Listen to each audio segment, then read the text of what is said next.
బంగారంతో రూపొందించిన toilet commode న్యూయార్క్లో నిర్వహించిన వేలంలో దాదాపు 107 కోట్ల రూపాయలకు అమ్ముడుపోయింది. ఇది సాధారణ మరుగుదొడ్లలో ఉండే కమోడ్ మాదిరిగానే పనిచేస్తుందని వేలం వేసిన సౌత్ బీ సంస్థ వెల్లడించింది. 18 క్యారెట్ల బంగారంతో 101 కిలోల బరువుతో ఇటాలియన్ కళాకారుడు మౌరిజియో కాటెలాన్ ఈ బంగారపు టాయిలెట్ కమోడ్ను రూపొందించాడు. గతంలో అరటిపండును గోడకు అతికించి వేలంలో పెట్టడం ద్వారా కాటెలాన్ ప్రచారంలోకి వచ్చాడు. అతడు 2 బంగారపు టాయిలెట్ కమోడ్లను తయారు చేశాడు.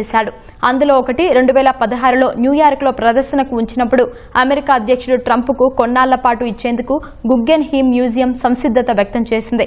అయితే ఆ కమోడ్ ఇంగ్లాండ్లో బ్లెన్హీమ్ ప్యాలెస్లో ప్రదర్శనకు ఉంచినప్పుడు చోరీకి గురైంది. ఆ కేసులో 2 అరెస్టు చేసినప్పటికీ దాని ఆచూకీ దొరకలేదు. దొంగలు దాన్ని విరగొట్టి కరిగించినట్లు భావిస్తున్నారు. రెండో బంగారపు కమోడ్ను తాజాగా వేలంలో గుర్తు తెలియని వ్యక్తి 107 కోట్ల రూపాయలకు కొనుగోలు చేశాడు. ఈ కమోడ్కు కాటెలాన్ వ్యంగ్యంగా అమెరికా అని పేరు పెట్టాడు.